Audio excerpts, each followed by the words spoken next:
ഭഗവാന്റെ കൃഷ്ണാവതാരമാണ് 4ാമത്തെ ദിവസം. കൃഷ്ണാവതാരം എന്ന് പറയുമ്പോൾ തന്നെ നമ്മുടെ മനസ്സിൽ ഒരു എന്തെന്നില്ലാത്ത ഒരു സന്തോഷമാണ്. ഒരു വസന്തകാലം പോലെയാണ് കൃഷ്ണാവതാരം. വാസ്തവത്തിൽ എല്ലാവരുടെ മനസ്സിലും കൃഷ്ണൻ എന്ന് പറഞ്ഞു കഴിഞ്ഞാൽ ഒരു പ്രത്യേകതയാണ്. ഭക്തന്മാർക്കും ഭഗവാൻ ഇഷ്ടമാണ്, രാഷ്ട്രീയക്കാർക്കും ഭഗവാൻ ഇഷ്ടമാണ്, തത്വചിന്തകന്മാർക്കും ഭഗവാൻ ഇഷ്ടമാണ്. എല്ലാവർക്കും കൃഷ്ണൻ വളരെ പ്രധാനമാണ്. ഭഗവാനെക്കുറിച്ച് സിസ്റ്റർ നിവേദിത ഒരഭിപ്രായം പറയുന്നുണ്ട്. ശ്രീകൃഷ്ണൻ എന്ന് പറഞ്ഞാൽ എങ്ങനെയാണെന്നാണ് പറഞ്ഞത്? ശ്രീകൃഷ്ണൻ ശിവന്റെ ആ ശാന്തതയും ഗ്രീക്കിലെ ദൈവമായ ഹെർക്കുലീസിന്റെ വീര്യവും പ്രാചീന ഭാരതത്തിലെ മഹർഷിമാരുടെ ആ ധീരതയും ഉപനിഷത് ഋഷിമാരുടെ ആ ധീരതയും ശ്രീബുദ്ധന്റെ ആ വിശാല ചിന്തയും ഇതെല്ലാം ചേർന്ന ഒരു തത്വമാണ് ശ്രീകൃഷ്ണൻ എന്നാണ് പറഞ്ഞത്. ഇതെല്ലാം ഭഗവാനിൽ കാണാൻ കഴിയും. എല്ലാം ചേർന്ന ഒരു വ്യക്തിത്വമാണ് ഭഗവാൻ, അല്ലേ? ശ്രീകൃഷ്ണന്റെ മഹിമ എത്ര പറഞ്ഞാൽ തീരുക. എല്ലാവർക്കും വളരെ താല്പര്യമാണ്. ഭഗവാന്റെ കഥ പറയാനായിട്ട് തുടങ്ങുന്ന സമയത്തൊക്കെ പരീക്ഷിത്തായാലും ശ്രീശുക ബ്രഹ്മർഷിയായാലും വീണ്ടും കേൾക്കണം, ഇനിയും കേൾക്കണം എന്നാണ് പറഞ്ഞത് മതിയായിട്ടില്ല, വീണ്ടും വിസ്തരിച്ച് പറഞ്ഞു തരൂ. എന്താ ഭഗവാന്റെ മഹത്വം? ശ്രുതജ്ഞോ നിത്യനൂതനാണ്. എന്നും പുതിയതാണ് ഭഗവാൻ, എല്ലാ സമയത്തും പുതിയതാണ്. അപ്പം ഭാഗവതം തുടങ്ങിക്കഴിഞ്ഞാൽ ആദ്യത്തെ 2 ദിവസം അത്രയധികം ഭക്തന്മാരൊന്നും വരില്ല. ഇയാന്നല്ല, ഭക്തന്മാരുണ്ടാവും. ഇവിടെ ധാരാളം ഭക്തന്മാർ എപ്പോഴും ഉണ്ട്. എന്നാൽ 4ാം ദിവസമൊക്കെ ആകുമ്പോഴാണ്, കൃഷ്ണാവതാരം വരുന്ന ദിവസമാണ് ഭക്തന്മാർ ഏതെങ്കിലും ഭാഗങ്ങളിൽ നിന്നൊക്കെ കയറി വരിക. അതെന്താ കാരണം? ഭഗവാന്റെ ആ ഒരു പ്രത്യേകത തന്നെയാണ്, ആകർഷിക്കുന്ന ആ ഒരു ഭാവം. അതാണല്ലോ കൃഷ്ണൻ എന്നുള്ള വാക്കിൻ്റെ അർത്ഥം തന്നെ, ആകർഷിക്കുന്നവെന്നാണല്ലോ. ആ ആകർഷിക്കുന്ന ഭാവം കലാകാരന്മാരെയും ഭഗവാൻ ആകർഷിക്കുന്നു, തത്വചിന്തകന്മാരെയും ഭഗവാൻ ആകർഷിക്കുന്നു, സന്യാസിമാരെയും ഭഗവാൻ ആകർഷിക്കുന്നു, ഗൃഹസ്ഥന്മാരെയും ഭഗവാൻ ആകർഷിക്കുന്നു. എല്ലാ ഭാവവും സമ്മേളിച്ച ഒരു ഭാവമാണ് ആരിൽ കാണാൻ കഴിയുന്നത്? ശ്രീകൃഷ്ണ ഭഗവാനിൽ കാണാൻ സാധിക്കുന്നത്. അങ്ങനെയുള്ള ഭഗവാന്റെ ആ കഥ കേവലം 3 ശ്ലോകങ്ങളിലായി ചുരുക്കി പറഞ്ഞു. 3 ശ്ലോകങ്ങളിലായി ശ്രീശുക ബ്രഹ്മർഷി ചുരുക്കി പറഞ്ഞ സമയത്ത് കഥ കേൾക്കുന്ന പരീക്ഷിത് രാജാവ് പറഞ്ഞു, ഇതിങ്ങനെയൊന്നും പറഞ്ഞാൽ പോരാ, വിസ്തരിച്ചെന്നെ പറയണം, വിസ്തരിച്ചെന്നെ വർണ്ണിക്കണം എന്ന് ആവശ്യപ്പെടുക. കാരണം എന്താണ്? ഭഗവാന്റെ കഥ, കൃഷ്ണകഥ എന്ന് പറഞ്ഞാൽ എങ്ങനെയുള്ളതാണ്? നിവൃത്തദർശൈരുപകീയമാനാൻ, ആശ അറ്റവരായ അത്യാഗ്രഹമില്ലാത്ത ആളുകളാൽ പ്രകീർത്തിക്കപ്പെട്ട കഥകളാണ് ഭഗവാന്റെ കഥകൾ. ഉദാഹരണം ഈ ശ്രീശുക ബ്രഹ്മർഷി തന്നെ. ശ്രീശുക ബ്രഹ്മർഷിക്ക് ഒരാഗ്രഹം ഉണ്ടായിരുന്നില്ല. അദ്ദേഹം വേഗം തന്നെ സന്യാസം സ്വീകരിച്ച് പോവുകയാണ് ഉണ്ടായത്. അങ്ങനെയുള്ള ആ ശ്രീശുക ബ്രഹ്മർഷി പല വഴികളിലൂടെയും പോയി. ഒരു ദിവസം ഹിമാലയത്തിൻ്റെ ബദരി ആശ്രമത്തിൻ്റെയൊക്കെ ആ ഭാഗത്തൂടെ അങ്ങനെ നടക്കുകയാണ്. അന്നേരം കുട്ടികളൊക്കെ മനോഹരമായിട്ടൊരു ശ്ലോകം അങ്ങനെ ചെല്ലുന്നുണ്ട്. കുറേ ഋഷിബാലന്മാർ ഇങ്ങനെ ശ്ലോകങ്ങൾ ചെല്ലുന്നുണ്ട്. നല്ല ശ്ലോകമായിട്ട് ഇങ്ങനെ തോന്നി കേട്ട സമയത്ത്. അപ്പോൾ ഈ ശ്ലോകം ചെല്ലുന്ന കുട്ടികൾ എങ്ങോട്ടാണ് പോണത്? അവിടെ ഒരു ഗുഹ ഉണ്ട്, ആ ഗുഹയിലേക്കാണ് പോണത്. ആ ഗുഹയിൽ ആരായിരിക്കുന്നത്? അദ്ദേഹത്തിൻ്റെ പിതാവായ വ്യാസൻ തന്നെയാണ്. ശ്ലോകം എന്താണെണെങ്കിൽ, ബരിഹാപീഠം നടവരവപു കർണയോ കർണികാരം ബിഭ്രദ്വാസ കനകകപിശം വൈജയന്തീം ജമാലാം രന്ധ്രാൻ വേണോരധരസുധയാ പൂരയൻ ഗോപവൃന്ദൈ വൃന്ദാരണ്യം സ്വപതരമണം പ്രാവിശൽ ഗീതകീർത്തി. അവിടെ വേണുഗാനം ചെയ്തുകൊണ്ടിരിക്കുന്ന ഭഗവാനെ വർണ്ണിക്കുന്ന ശ്ലോകമാണ്. അച്ഛനെ കണ്ട സമയത്ത് ചോദിച്ചു, ഇത് കുട്ടികൾക്കൊക്കെ പറഞ്ഞു കൊടുത്തുവല്ലോ, എനിക്കെന്തേ പറഞ്ഞു തരാനോ? അന്നേരം വ്യാസഭഗവാൻ പറഞ്ഞു, ഇതൊക്കെ നിന്നോട് പറഞ്ഞു തരണം എന്ന് എനിക്ക് ആഗ്രഹം ഉണ്ടായിരുന്നു, അതിനു മുൻപ് നീ ഇറങ്ങിപ്പോയില്ലേ, എന്താ ഞാൻ ചെയ്യുക? അവിടെ വെച്ച് സർവസംഘ പരിത്യാഗിയായി പുറത്തേക്ക് പോയ ബ്രഹ്മം അത് മാത്രം മതി എന്ന് വിചാരിച്ച ആ ശ്രീശുക ബ്രഹ്മർഷി ഈ ബ്രഹ്മത്തെ ആരായിട്ട് കാണുന്നതാണ് ഏറ്റവും സൗകര്യം? ശ്രീകൃഷ്ണനായി വേണുഗോപാല സ്വരൂപിയായ ഭഗവാനായി കാണുകയാണ് ഏറ്റവും സൗകര്യം എന്ന് മനസ്സിലാക്കി നേരെ വ്യാസന്റെ ശിഷ്യത്വം സ്വീകരിക്കുകയാണ്. അങ്ങനെയാണ് ഭാഗവതം ഉപദേശിച്ചു കൊടുക്കുന്നത്. ഇങ്ങനെയുള്ള നിവൃത്തദർശൈരുപഗീയമാനാത് ആശ തീരെയില്ലാത്ത സജ്ജനങ്ങളാൽ പാടപ്പെട്ടതായ കഥയാണ് ഭഗവാന്റെ കഥ. ഭവൗഷധാത്, ഭവം പറഞ്ഞാൽ സംസാരം. സംസാരം വെച്ചാൽ എന്ത്? പുനരപി ജനനം, പുനരപി മരണം, പുനരപി ജനനീ ജഠരേ ശയനം. ജനിക്കുക, മരിക്കുക, വീണ്ടും ജനിക്കുക, വീണ്ടും മരിക്കുക. ഇങ്ങനെയുള്ള ഈ ഒരു അവസ്ഥയ്ക്കാണ് സംസാരം എന്ന് പറയുക. ഓരോരുത്തരും അവനവൻ്റെ കർമ്മം തീർന്നു കഴിഞ്ഞാൽ അവിടെ അങ്ങോട്ട് വീഴുന്നു. അതെങ്ങനെയാണെന്ന് പറയാൻ കഴിയില്ല. വിമാനാപകടമായിട്ടാവാം, റോഡ് അപകടമായിട്ടാവാം, പനിയായിട്ടാവാം, കോവിഡായിട്ടാവാം. അവനവൻ്റെ കർമ്മത്തിൻ്റെ അവസാനം വന്നാൽ, പ്രാരബ്ധ കർമ്മം തീർന്നാൽ അവിടെ നമ്മുടെ ശരീരം വീഴുന്നു. വീണ്ടും നമ്മൾ എന്തെല്ലാം തരത്തിലുള്ള കർമ്മങ്ങൾ ചെയ്തിട്ടുണ്ടോ അതിനനുസരിച്ചുള്ള ഫലം അനുഭവിക്കാൻ പറ്റുന്ന പരിസരത്തിലേക്ക് ഈ ജീവാത്മാവ് പോയിട്ട് എത്തുന്നു. അങ്ങനെ വീണ്ടും കർമ്മം ചെയ്യുന്നു. കർമ്മം, ജനനം, കർമ്മം, മരണം, ജനനം, മരണം, കർമ്മം. ഇങ്ങനെ ഈ കർമ്മപാശത്തിനാണ് ഈ സംസാരം എന്ന് പറയുക. ഈ സംസാരത്തിൽ നിന്ന് മോചിക്കാൻ എന്താ വഴി? ഭവ ഔഷധ. അതിനുള്ള ഔഷധമാണ് ശ്രീകൃഷ്ണ ഭഗവാന്റെ കഥ എന്നാണ് പറഞ്ഞത്. ശ്രോത്രമനോഭിരാമാത്, കേൾക്കുന്നവരുടെ മനസ്സ് എന്തെന്നില്ലാത്ത സന്തോഷം ഉണ്ടാക്കുന്ന കഥകളാണ്. എഴുത്തച്ഛനൊക്കെ പറയുന്നില്ലേ, ആത്മശുദ്ധിപ്രദം ഭക്തിമുക്തിപ്രദം. ഭഗവാന്റെ കഥ എന്ന് പറഞ്ഞാൽ എങ്ങനെയുള്ളതാണ്? ആത്മശുദ്ധിപ്രദം, മനസ്സിനെ ശുദ്ധമാക്കുന്നതാണ്. ഭക്തിമുക്തിപ്രദം, ഭക്തി നമ്മളിൽ വർദ്ധിപ്പിക്കുന്നതാണ്. അതോടൊപ്പം തന്നെ മോക്ഷത്തിലേക്ക് എത്താൻ സഹായിക്കുന്നതാണ്. അതുകൊണ്ടാണ് എഴുത്തച്ഛനൊക്കെ വർണ്ണിക്കും, ഭഗവാന്റെ കഥ വിസ്തരിച്ച് പറഞ്ഞു തരൂ. അഖമകലും അഖില ജഗതധിപതി കഥാമൃതമാ ജീവനാന്തം മുഷിച്ചിലുണ്ടായി വരാ. ഭഗവാന്റെ കഥ കേട്ടാൽ മനസ്സിൻ്റെ ദോഷങ്ങളൊക്കെ നീങ്ങും. മറ്റ് കഥകളൊക്കെ കേട്ടാലോ, സിനിമാ കഥകളും സീരിയലുള്ള കഥകളൊക്കെ കേട്ടാലോ അപകടമാവുക ചെയ്യുക. ഇവിടെ നമ്മുടെ കിഴക്കേ ഭാഗത്ത് ഒരു ക്വാർട്ടേഴ്സിൽ കുറച്ച് ആൾക്കാർ താമസിച്ചില്ലായിരുന്നു. അവരേതോ ഒരു സിനിമ കണ്ടിട്ടാണ് ചേലേമ്പ്ര ബാങ്ക് കവർച്ച നടത്തിയതെന്നാണ് പത്രത്തിൽ വായിച്ചിരുന്നത്. ആലോചിച്ച് നോക്കൂ. ഇങ്ങനെയൊക്കെയുള്ള സിനിമ കണ്ടിട്ടൊക്കെയാണ് എത്രയോ കൊലപാതകങ്ങൾ ഉണ്ടായിട്ടുണ്ട്. പല സിനിമയും കണ്ടിട്ട് ഇങ്ങനെയുള്ള പല പ്രശ്നങ്ങളും ഉണ്ടാവുന്നുണ്ട്. നേരെ മറിച്ച് ഭഗവാന്റെ കഥ കേട്ടാലോ അങ്ങനെയുള്ള യാതൊരു കുഴപ്പവും ഉണ്ടാവില്ല. മനസ്സ് എപ്പോഴും ശാന്തമായി കൊണ്ടാവും. എല്ലാ തരത്തിലുള്ള ദോഷങ്ങളെയും നീക്കുന്നതാണ്. അതാണ് കൃഷ്ണകഥയുടെ മഹത്വം. അപ്പം ആ കഥ കേൾക്കാൻ ആർക്കാ താല്പര്യമില്ലാതിരിക്കുക? ഇങ്ങനെ 3 ശ്ലോകങ്ങളെ കൊണ്ടൊന്നും ചുരുക്കി പറഞ്ഞാൽ പോരാ, വിസ്തരിച്ച് തന്നെ വർണ്ണിക്കണം എന്ന് ആവശ്യപ്പെടുകയാണ്. പിതാമഹാമേ സമരേ മരഞ്ജയൈ ദേവവ്രതാദ്യാധിരഥൈസ്തിമിംഗിലൈ എന്നല്ല, എൻ്റെ മുത്തച്ഛന്മാരാണല്ലോ പാണ്ഡവന്മാർ. ഈ പാണ്ഡവന്മാർ മഹാഭാരത യുദ്ധം ജയിച്ചത് ആരുടെ സഹായം കൊണ്ടാണ്? ഭഗവാന്റെ സഹായം കൊണ്ട് മാത്രമാണ്. അല്ലെങ്കിൽ പാണ്ഡവന്മാർ തോറ്റുപോവുകയായിരുന്നു. പല സന്ദർഭത്തിലും പല ആപത്തുകളും പാണ്ഡവർക്ക് വന്നിട്ടുണ്ടായിരുന്നു. അതിൽ നിന്നൊക്കെ പാണ്ഡവരെ രക്ഷിച്ചു ഭഗവാൻ. എന്തേ പാണ്ഡവരെ ഭാഗം ഭഗവാൻ നിന്നത്? പാണ്ഡവന്മാർ കൗരവന്മാരെ അപേക്ഷിച്ച് നോക്കുകയാണെങ്കിൽ പാണ്ഡവന്മാരുടെ ഭാഗത്ത് ധർമ്മം കൂടുതലുണ്ട്, നന്മ കൂടുതൽ പാണ്ഡവന്മാരുടെ ഭാഗത്തുണ്ട്. അതുകൊണ്ട് നന്മയുടെ കൂടെയാണ്, സത്യത്തിൻ്റെ കൂടെയാണ്, ധർമ്മത്തിൻ്റെ ഒപ്പമാണ് താൻ വർത്തിക്കുന്നത് എന്ന് ലോകത്തെ പഠിപ്പിക്കാനായി ഭഗവാൻ പാണ്ഡവന്മാരുടെ കൂടെ നിന്നു. അവരെ വിജയിപ്പിക്കുകയും ചെയ്തു. അതല്ലേ അദ്ദേഹം തന്നെ പറയുന്നുണ്ട്, കർണൻ പറയുന്നുണ്ട്, ഒരിക്കലും അർജുനനെ തോൽപ്പിക്കാൻ കഴിയില്ല. കാരണം എന്താണ്? ഹരി ജഗന്നാഥൻ പരൻ നാരായണൻ അരീകത്തുണ്ടല്ലോ തുണയായി എപ്പോഴും. ഭഗവാൻ എപ്പോഴും തുണയായിട്ടിരിക്കുന്നില്ലേ? ഇനി എങ്ങനെയാ ആ ഭഗവാനെ പരാജയപ്പെടുത്താൻ കഴിയുക? സാധിക്കില്ല. എത്രയോ സന്ദർഭങ്ങളിൽ ഭഗവാനാണ് പാണ്ഡവന്മാരെ രക്ഷിച്ചതും. അതെ, കർണന്റെ ആക്രമണത്തിൽ നിന്ന് രക്ഷിച്ചു. ഭഗദത്തൻ്റെ ആന, സുപ്രതീകന് പേരായ ആന, ആ ആന ഭീമനെ തൂക്കിയെടുത്തെറിയാണ്. എന്നിട്ടോ ഭീമനെ കുത്തിക്കോർക്കാൻ പാകത്തിന് കൊമ്പൊക്കെ കൂർപ്പിച്ചും കൊണ്ട് ഇങ്ങനെ നിൽക്കുകയാണ്. ഈ സമയത്താണ് അർജുനനെ ഭഗവാൻ കാണിച്ചു കൊടുക്കുന്നത്, അർജുന ഇപ്പം അസ്ത്രം പ്രയോഗിച്ചോ, ഇല്ലെങ്കിൽ ഭീമൻ്റെ കാര്യം കഷ്ടാവും, ഭീമൻ്റെ 16-ാം അടിയന്തരം നടത്തേണ്ടി വരും. ഭഗവാൻ പറയുകയാണ്. ഭഗവാൻ പറഞ്ഞതിൻ്റെ അടിസ്ഥാനത്തിൽ ഭീമൻ ഒരസ്ത്രം അങ്ങോട്ട് പ്രയോഗിച്ചു. എഴുത്തച്ഛൻ മഹാഭാരതത്തിൽ വർണ്ണിക്കുന്നുണ്ട്, വാരണ വീരൻ തലയറ്റു വില്ലറ്റു വീരൻ ഭഗദത്തൻ തൻ്റെ ശിരസ്സറ്റു 4-മതാനതൻ വാലു മരിഞ്ഞിട്ടു കോലാഹലത്തോടു പോയി തൂബാണവും. ഒരസ്ത്രത്തിൻ്റെ പ്രയോഗമാണ് വർണ്ണിച്ചത്. ആദ്യം ആനയുടെ തല പോയി.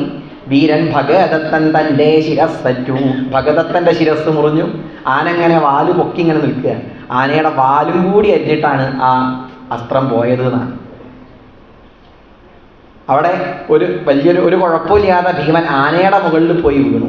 നീലമല പോലെ വൻകരി വീണിതു ചാരവേ ചാലേ ഭഗദത്ത വീരനും ഭീമൻ അതിന്മേലെ വന്നു വീണീടിനാൻ. ഭീമൻ ഒരു സോഫേൻ്റെ മുകളൊക്കെ വീഴും പോലെ ഒരു ബുദ്ധിമുട്ടും ഇല്ലാതെ ആനയുടെ മുകളിൽ വന്നങ്ങോട്ട് വീണു. അങ്ങനെ രക്ഷിച്ചതാരാണ്? ഭഗവാനാണ്. ഇങ്ങനെ ഓരോരോ സന്ദർഭത്തിലും ഭഗവാന്റെ സഹായം കൊണ്ടാണ് പാണ്ഡവന്മാർ രക്ഷപ്പെട്ടത്.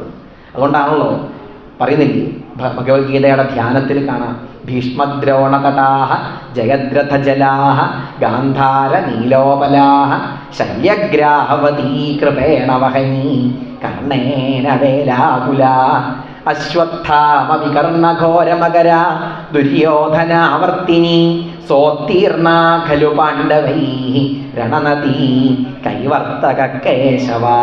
ഭഗവാനാണ് ഈ യുദ്ധനദിയെ കടത്തിക്കൊണ്ടുപോയത്. ഭഗവാനാണ് കടത്തുകാരൻ എന്ന് പറയാണ്. ഭീഷ്മരും ദ്രോണരുമാകുന്ന 2 തടമാണ് ആ നദിക്കുള്ളത്.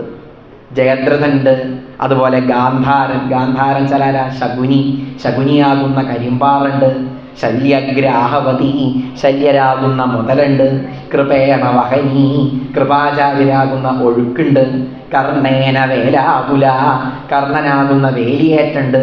ഇങ്ങനെയുള്ള ഒരു യുദ്ധനദി, ആ യുദ്ധനദിയുടെ അക്കരയ്ക്ക് കടക്കാൻ പാണ്ഡവന്മാർക്ക് സാധിച്ചു. ആരുടെ സഹായത്താൽ? കടത്തുകാരനായി ഭഗവാൻ ഉള്ളതുകൊണ്ട്. പറയുന്നില്ലേ, കേശവൻ കൂടെയുണ്ടെങ്കിൽ ലേശവും മോശമില്ലടോ. കേശവൻ കൂടെ ഉണ്ടായാൽ ഏതാപത്തിനെയും ജയിക്കാൻ നമുക്ക് സാധിക്കും, മറുകരയിലേക്ക് എത്താൻ നമുക്ക് സാധിക്കും, ഏത് പ്രയാസങ്ങളെയും തരണം ചെയ്യാൻ നമുക്ക് സാധിക്കും. ഭഗവാനെ മനസ്സിൽ ഉറപ്പിക്കണം, അത്രയേ വേണ്ടൂ. അതുകൊണ്ട് എൻ്റെ പിതാമഹന്മാർ യുദ്ധത്തിൽ ജയിക്കാൻ കാരണം ഭഗവാന്റെ സഹായം കൊണ്ടാണ്. അങ്ങനെയുള്ള ഭഗവാന്റെ കഥ കേവലം 3 ശ്ലോകങ്ങളെ കൊണ്ട് പറഞ്ഞു പോയാലോ അത് പോരാ. ഇനി അത് മാത്രമല്ല, ഞാൻ തന്നെ അവിടെ വന്ന് ഭാഗവതം കേൾക്കാൻ കാരണം ആരുണ്ടായിട്ടാണ്? ഭഗവാൻ ഉണ്ടായിട്ടാണ്. ദ്രൗണ്യസ്ത വിപ്ലുഷ്ടമിതം മദംഗം സന്താന ബീജം കുരു പാണ്ഡവാനാം ജുഗോപകുക്ഷിം ഗത ആത്മചക്രോ മാതുശ്ചമേയ ശരണം ഗതായ. അശ്വത്ഥാമാവ് എൻ്റെ പാണ്ഡവ വംശം തന്നെ ഇല്ലാതിരിക്കാനായിട്ട് ബ്രഹ്മാസ്ത്രം പ്രയോഗിച്ചു.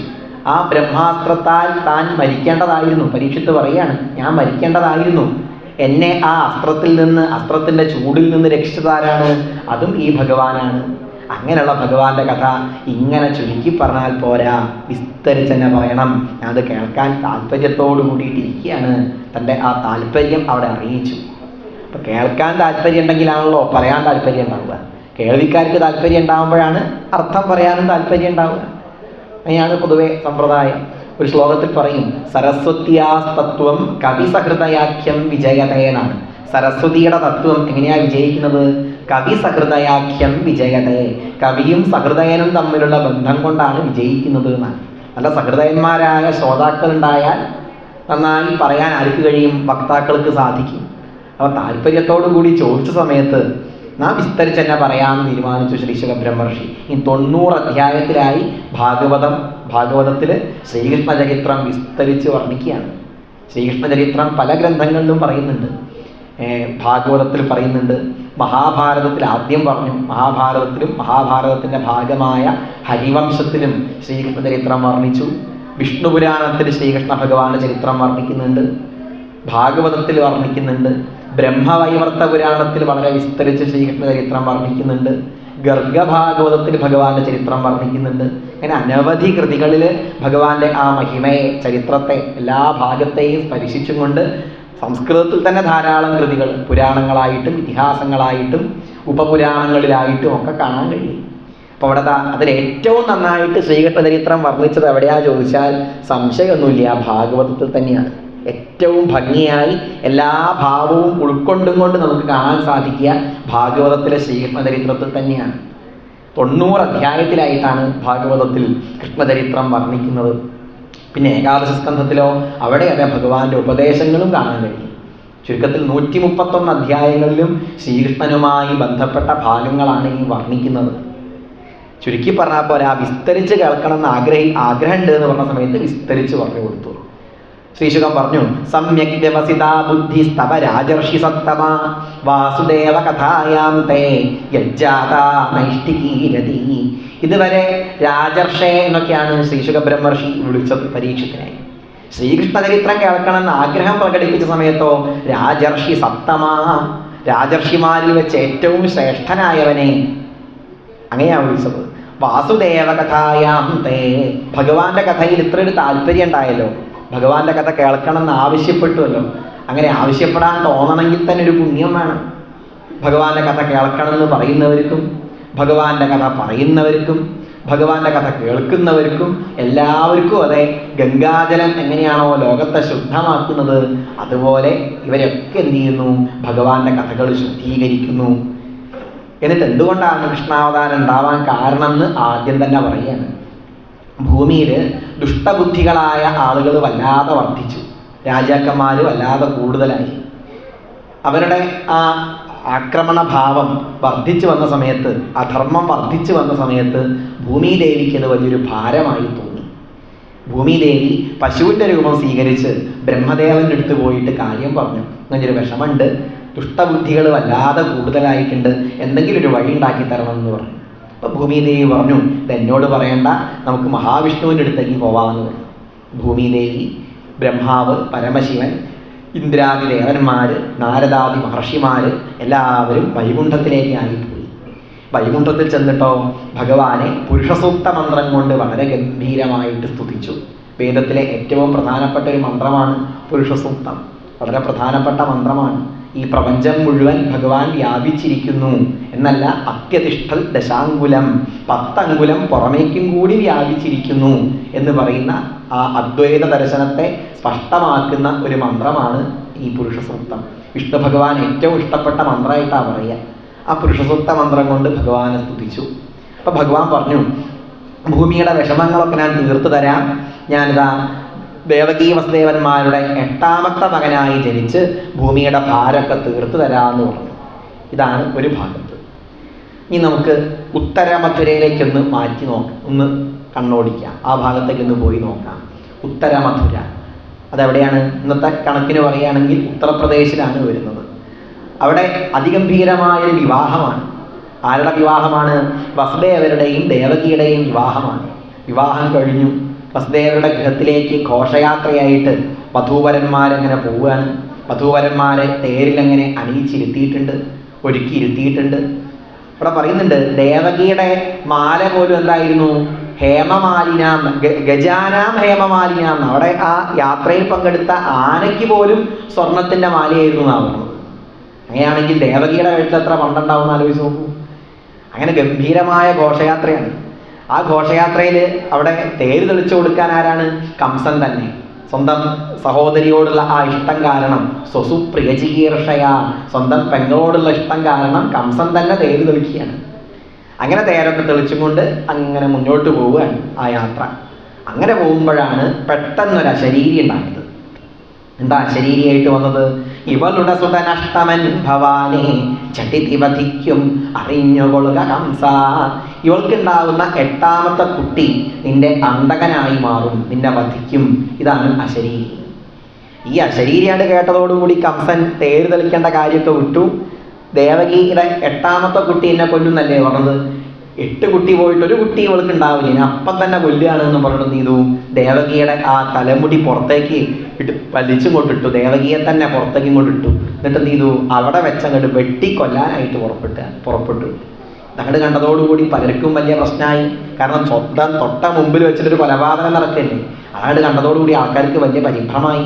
കാണാൻ പുറപ്പെടുകയാണ്. എന്താ ഉണ്ടാവുക എന്നൊന്നും നിശ്ചയില്ല. കംസനെ തടയാൻ ആർക്കും ശക്തിയില്ല. അവസാനം വസുദേവർ തന്നെ ഇടപെട്ടു.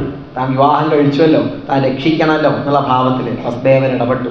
വസുദേവർ കംസനോട് പറഞ്ഞു, കംസ അങ്ങനെ ചെയ്യരുത്.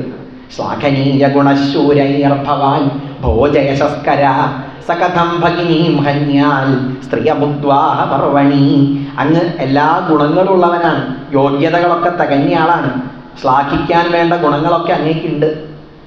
ഒന്നുമില്ല കേട്ടോ, വാസ്തവത്തിലില്ല. ഒന്ന് പുകഴ്ത്തി പറഞ്ഞേ ഉള്ളൂ. ഒരു പ്രശ്നം ഉണ്ടായാൽ ആ പ്രശ്നം പരിഹരിക്കാൻ 4 ഉപായങ്ങളെക്കുറിച്ച് നമ്മുടെ ആചാര്യന്മാർ പറഞ്ഞു തരും. എന്തൊക്കെയാണ്? സാമം, ദാനം, ഭേദം, ദണ്ഡം എന്ന് പറയും. സാമം എന്ന് പറഞ്ഞ അർത്ഥം നല്ലതുപോലെ വർത്തമാനമൊക്കെ പറയുക, ഭംഗിയായിട്ട് സംസാരിച്ച് പ്രശ്നം പരിഹരിക്കാൻ പറ്റുമോ നോക്കുക, അതാണ് സാമം എന്ന് പറഞ്ഞാൽ. പിന്നെയോ ദാനം, എന്തെങ്കിലുമൊക്കെ കൊടുത്തു കഴിഞ്ഞാൽ നേരെയായാലോ, സ്വഭാവം മാറിയാലോ, അതാണ് ദാനം എന്ന് പറഞ്ഞാൽ. ഭേദം എന്ന് പറഞ്ഞാലോ ഈ രാജാവായിട്ട് അല്ലെങ്കിൽ ഈ വ്യക്തിയായിട്ട് ബന്ധപ്പെട്ട് നിൽക്കുന്നവരുടെ ബുദ്ധിയെ ഭേദിപ്പിക്കുക, ഇയാളോടുള്ള സൗഹൃദം ചങ്ങാത്തം അവസാനിപ്പിക്കുകയാണ് നല്ലത് എന്ന് അവർക്ക് തോന്നുക, അതാണ് ഭേദം എന്ന് പറഞ്ഞാൽ. അങ്ങനെ അതിനുള്ള പരിപാടികൾ നടത്തുക. അതുകൊണ്ട് ഒന്നും നേരെയാവുന്നില്ലെങ്കിൽ എന്താ ചെയ്യുക?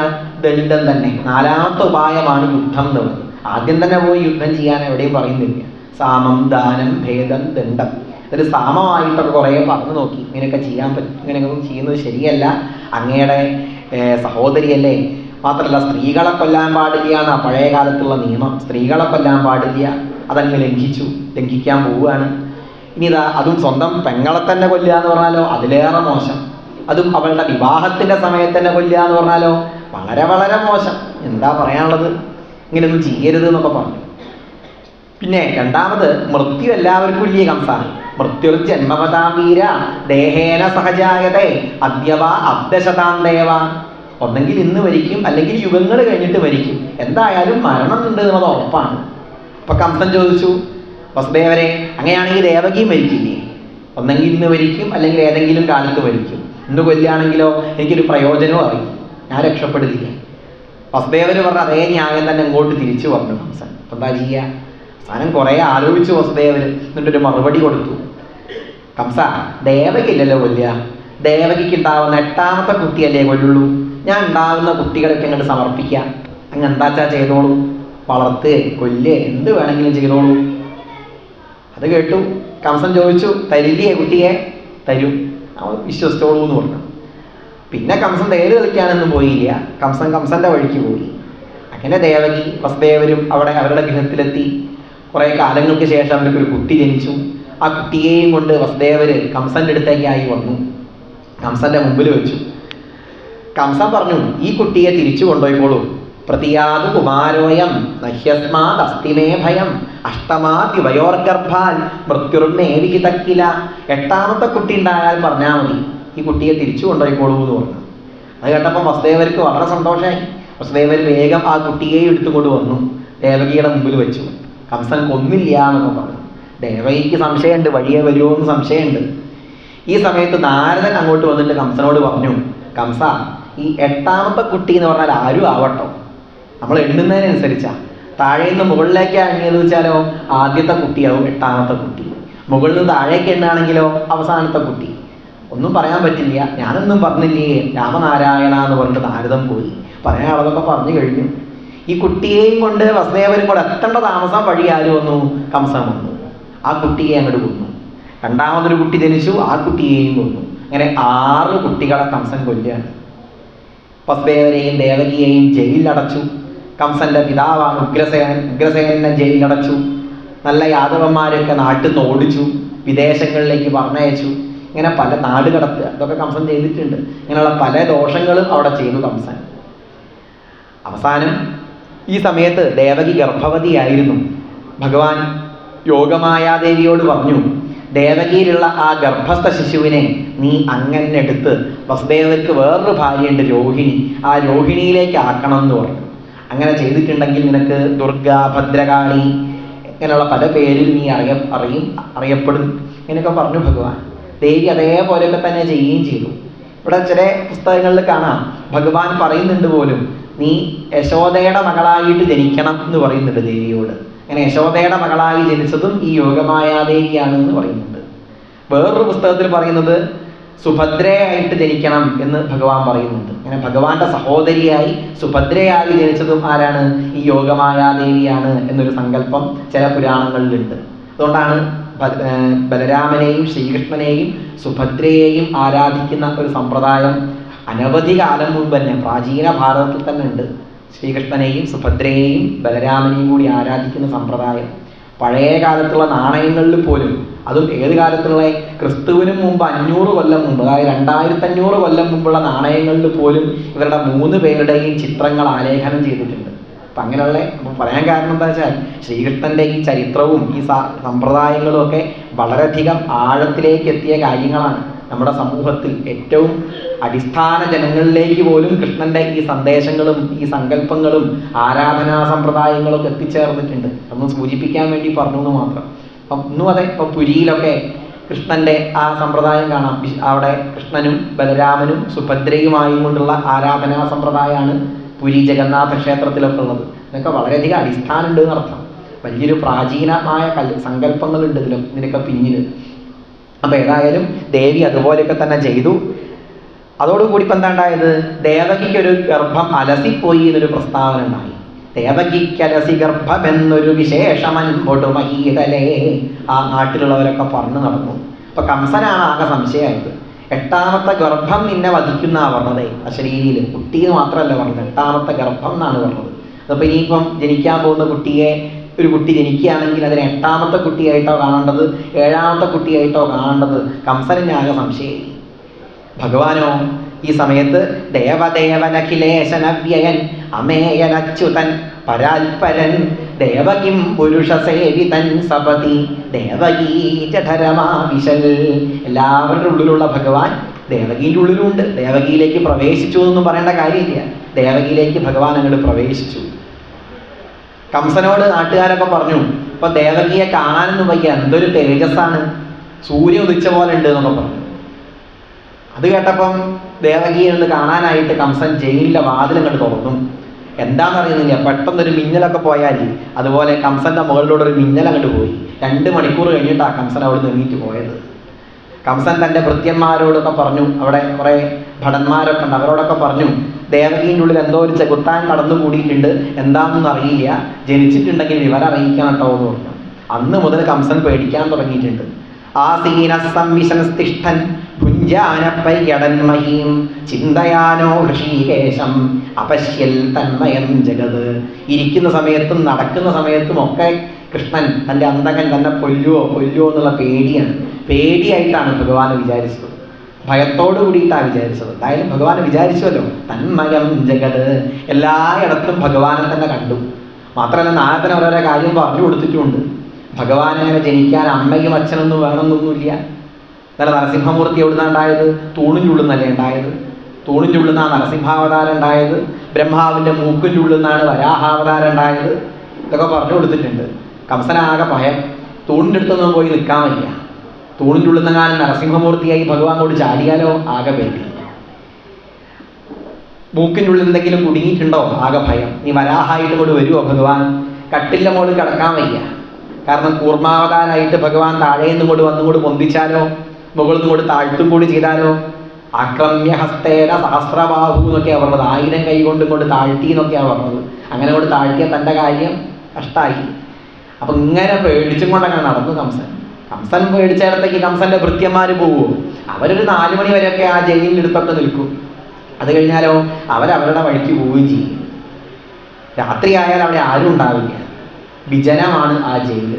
അവിടേക്കായി ബ്രഹ്മാദി ദേവന്മാരൊക്കെ വന്നു എന്ന് പറയാണ്. ബ്രഹ്മാഭവശ്ച തത്രൈത്യ മുനിഭിർനാരദാദിഭി ദേവൈസാഞ്ചരൈസാകം ഗീർഭിർവൃഷണമൈടയൻ. ബ്രഹ്മാവ്, പരമശിവൻ, നാരദാദി മഹർഷിമാര് എല്ലാവരും അവിടേക്കെത്തി. അവിടെ ചെന്നിട്ട് ഭഗവാനെ, ആ ഗർഭസ്ഥനായി ഇരിക്കുന്ന ഭഗവാനെ വളരെ ഗംഭീരമായിട്ട് അങ്ങനെ സ്തുതിക്കുകയാണ്. ഭാഗവതത്തിലെ പ്രധാനപ്പെട്ട സ്തുതിയാണ്. എന്താ സ്തുതിക്കുന്നത്? സത്യവ്രതം സത്യപരം ത്രിസത്യം സത്യസ്യ യോനിം നിഹിതം ച സത്യേ സത്യസ്യ സത്യം ഋതസത്യനേത്രം സത്യാത്മകം ത്വാം ശരണം പ്രപഞ്ഞ. ഭാഗവതം തുടങ്ങുന്ന സമയത്ത് എന്താ പറഞ്ഞത്? സത്യം പരം ധീമഹി എന്നാണ്. പരമമായ സത്യത്തെ ധ്യാനിക്കുന്നു. അവസാനം എന്താ പറയുന്നത്? സത്യം പരം ധീമഹി. അവസാനം തന്നെയാ പറയുന്നത് പരമമായ സത്യം. എല്ലാ കാലത്തുള്ള സത്യം ആരാണ്? ഭഗവാനാണ്. ആ പരമമായ സത്യത്തെ ധ്യാനിക്കുന്നു. അവസാനവും അതന്നെ പറയുന്നു. ഈ പരമമായ സത്യം തന്നെയാണ് ഇതാ ഇവിടെ ശ്രീകൃഷ്ണനായി അവതരിച്ചത്. അതാണ് ഈ ശ്ലോകത്തിന്റെ താല്പര്യം. ആ സത്യത്തെ മനസ്സിലാക്കണമെന്നുണ്ടോ? കൃഷ്ണനെ ഉപാസിച്ചോളൂ. കൃഷ്ണോപാസനയിലൂടെ പരമമായ സത്യത്തിലേക്ക് എത്തിച്ചേരാനായി സാധിക്കും. സത്യവ്രതം. ഭഗവാൻ ആരാണ്? സത്യത്തെ വ്രതമാക്കിയവനാണ്. സത്യമാണ് ഭഗവാൻ എന്നാ പറയുക. സത്യത്തെ വ്രതമാക്കി എടുത്തവനാണ്. സത്യപരം, പരമമായ സത്യമാണ് ഭഗവാൻ. ഭഗവാനേക്കാൾ വലിയൊരു സത്യം വേറെ ഇല്ല. നമ്മളൊക്കെ സത്യമാണോ ചോദിച്ചാൽ ഇന്ന് സത്യമാണ്. കുറച്ച് കാലം കഴിഞ്ഞാലോ നമ്മൾ ആരും സത്യമാവില്ല. കുറച്ച് കാലങ്ങൾക്ക് മുൻപോ നമ്മൾ ആരും സത്യമായിരുന്നില്ല. ഈശ്വരൻ അങ്ങനെയല്ല, എല്ലാ കാലത്തും ഉണ്ട് ആണല്ലോ. നാൽമാ ജജാന ന മനുഷ്യതി, ആത്മാവ് ജനിച്ചിട്ടുമില്ല, ഈശ്വരൻ ജനിച്ചിട്ടുമില്ല. അതുകൊണ്ട് എന്തുമില്ല, ഈശ്വരന് നാശവും സംഭവിക്കുന്നില്ല. എല്ലാ കാലത്തും ഉള്ളത് കൊണ്ട് ശരിക്കുള്ള സത്യം ആരാണ്? ഭഗവാനാണ്. സത്യപരം ത്രിസത്യം, 3 കാലത്തും ഭഗവാൻ സത്യമാണ്. ഭൂതകാല സത്യം, വർത്തമാനകാല സത്യം, ഭാവിയിലും ഭഗവാൻ സത്യമാവും. 2025 ഡിസംബർ 31 വരെ ഭഗവാൻ ഉള്ളൂന്നുണ്ടോ? 2026 ജനുവരി 1 ആയാൽ ഭഗവാൻ ഇല്ലാതെയാവും?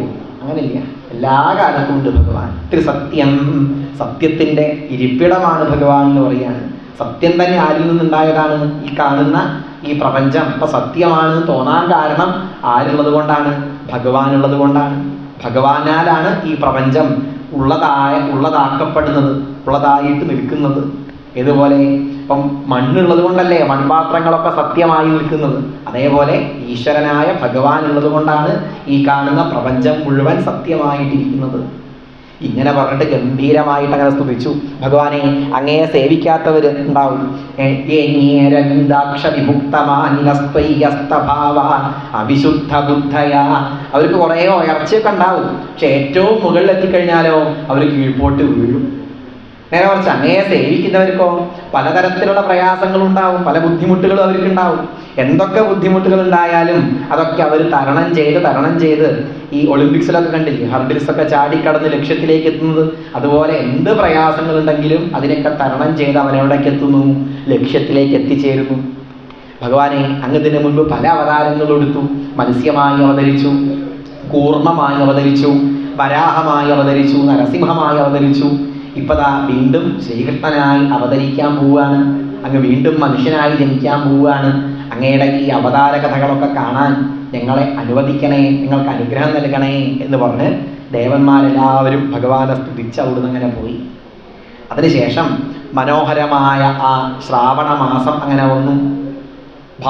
ഭഗവാന്റെ ആ അവതാരത്തെ കാണിക്കാൻ വേണ്ടി ഏറ്റവും മംഗളകരമായ ഒരു കാര്യമാണ് നടക്കാൻ പോകുന്നത് എന്ന് വ്യക്തമാക്കാൻ വേണ്ടി ഭാഗവതം തുടങ്ങുന്നത് എങ്ങനെയാണ്? അഥ സർവഗുണോപേദകാല പരമശോഭന. അവതാരാധ്യായം തുടങ്ങുന്നത് തന്നെ എങ്ങനെയാണ്? അഥ സർവഗുണോപേദ. അഥ എന്ന് പറഞ്ഞ അർത്ഥം എന്താണ്? അഥ ഏറ്റവും പ്രധാനപ്പെട്ട ഒരു പദമാണ്. അഥ ഓങ്കാരം എന്നൊക്കെ പറഞ്ഞാൽ ഓങ്കാരശ്ച അഥശബ്ദശ്ച ദ്വാവേവൗ മംഗളപുര കണ്ഠം ഭിത്വാ ബഹിർയാന്തി തസ്മാത് മാംഗളികാ ഉഭൗ എന്ന് കാണാം. ബ്രഹ്മാവിൽ നിന്ന് ആദ്യം ഉണ്ടായ 2 ശബ്ദങ്ങളാണ് ഓങ്കാരവും അഥ എന്നുള്ള ശബ്ദവും. ഓം എന്നുള്ള ശബ്ദവും അതെ, അഥ എന്നുള്ള ശബ്ദവും അതെ. ഏറ്റവും മംഗളകരമായ കാര്യങ്ങളൊക്കെ കാണിക്കാൻ അഥ എന്നുള്ള ശബ്ദമാണ് പ്രയോഗിക്കുക. അപ്പൊ സാഖ്യദർശനം ആരംഭിക്കുന്നത് എങ്ങനെയാണ്? അവിടെ അഥ എന്ന് പറഞ്ഞുകൊണ്ടാണ്. അഥ ആത്യന്തിക ദുഃഖ നിവൃത്തി അത്യന്ത പുരുഷാർത്ഥ. അഥ എന്ന് പറഞ്ഞുകൊണ്ടാണ് എല്ലാ ദർശനവും തുടങ്ങുക. ആത്യന്തിക ദുഃഖ നിവൃത്തിക്കാണ് പുരുഷാർത്ഥം, ഏറ്റവും വലിയ പുരുഷാർത്ഥം അഥവാ മോക്ഷം എന്ന് പറയുന്നത്. അഥ എന്ന് പറഞ്ഞുകൊണ്ട് ആരംഭിച്ചു. ഇനിതാ വേദാന്ത സൂത്രം ആരംഭിക്കുന്നത് എങ്ങനെയാണ്? അഥാതോ ബ്രഹ്മജിജ്ഞാസ, ബ്രഹ്മവിചാരം ആരംഭിക്കാം. അനന്തരം ബ്രഹ്മവിചാരം ആരംഭിക്കാം. ഈ ഭക്തിസൂത്രം ആരംഭിക്കുന്നത് എങ്ങനെയാ? അഥാതോ ഭക്തിം വ്യാഖ്യാസ്യാമ, അനന്തരം ഭക്തിയെ നമുക്ക് വ്യാഖ്യാനിക്കാം. അവിടെ അതെ അഥ എന്ന് കാണാൻ കഴിയും. അഥ അനന്തരം. അപ്പം ഭഗവാന്റെ ആ ഒരു മഹിമ ഇവിടെ അവതാരമാണല്ലോ. അപ്പൊ ആ അവതാരത്തെ ബോധ്യപ്പെടുത്താനായിട്ട് ഏറ്റവും നല്ല മംഗളകരമായ ഒരു പദം അഥ, അനന്തരം എന്നാണ് അർത്ഥം. അനന്തരം എന്നുള്ള ആ വാക്ക് അവിടെ നിങ്ങൾ പ്രയോഗിച്ചു ശ്രീ ശുഖബ്രഹ്മർഷി. ആ ശ്രാവണ മാസത്തിൽ രോഹിണി നക്ഷത്രം അങ്ങനെ വന്നു. അതോടൊപ്പം തന്നെ അഷ്ടമി പക്കം അതും കൂടി വന്നു. അഷ്ടമി തിഥി. എന്താ ഈ അഷ്ടമി തിഥിയുടെ പ്രത്യേകത? ശിവനൊക്കെ പ്രധാനമാണല്ലോ അഷ്ടമി. വൈക്കത്ത് അഷ്ടമി എന്നല്ലേ പറയുക. രോഹിണിയോ? രോഹിണി ബ്രഹ്മാവിന്റെ നാളാണ്. അപ്പൊ ശിവന്റെയും ബ്രഹ്മാവിന്റെയും മഹിമ ആർക്കുണ്ട്? തനിക്കുണ്ട് എന്ന് ബോധ്യപ്പെടുത്താൻ.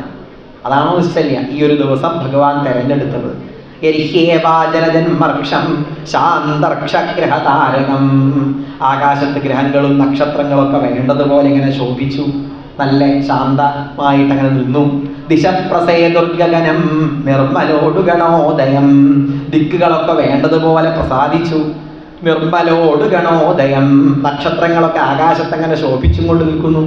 മഹീമംഗളഭൂയിഷ്ഠപുരഗ്രാമവ്രജാകര. മഹി എന്ന് പറഞ്ഞാൽ ഭൂമി. ഭൂമി മംഗളഭൂയിഷ്ഠപുരഗ്രാമ പ്രജാകര. കാരണം ശ്രാവണമാസം ഒക്കെ പറഞ്ഞാൽ അത് ധാരാളം പൂക്കളൊക്കെ ഉണ്ടാവുന്ന കാലാണ് എന്നല്ല, കൃഷിയൊക്കെ ധാരാളം നടക്കുന്ന സമയമാണ്. അങ്ങനെ എല്ലായിടത്തും ധാരാളം ധാന്യങ്ങളും അതുപോലെ സമ്പത്തും, ജലത്തിനൊന്നും യാതൊരു കുറവുമില്ല. എന്നാൽ വല്ലാതെ മഴയൊന്നും ഇല്ലാനും വലിയ ബുദ്ധിമുട്ടിക്കുന്ന തരത്തിൽ ജലപ്രവാഹമൊന്നുമില്ല. ശാന്തമായൊരു കാലമാണല്ലോ ഈ ശ്രാവണമാസം. അതുകൊണ്ട് തന്നെ എല്ലാ ഇടത്തും ഒരു മംഗളമായ ഭാവം അനുഭവപ്പെട്ടു.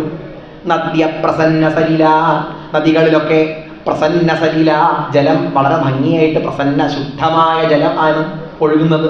ഹൃദ ജലരുഹശ്രിയ, അവിടെ തടാകങ്ങളിലൊക്കെ താമര ഇങ്ങനെ വിരിഞ്ഞുകൊണ്ട് നിൽക്കുന്നുണ്ട്. സാധാരണ അഷ്ടമിയുടെ അന്ന് അല്ല, ഈ രാത്രി സമയത്ത് ഒരിക്കലും എന്തുണ്ടാവില്ല, താമര വിരിയില്ല. അർദ്ധരാത്രി ആയിട്ടുണ്ട് ഈ സമയത്ത്. അർദ്ധരാത്രിക്ക് ഒരിക്കലും എന്തുണ്ടാവില്ല, താമര വിരിയില്ല.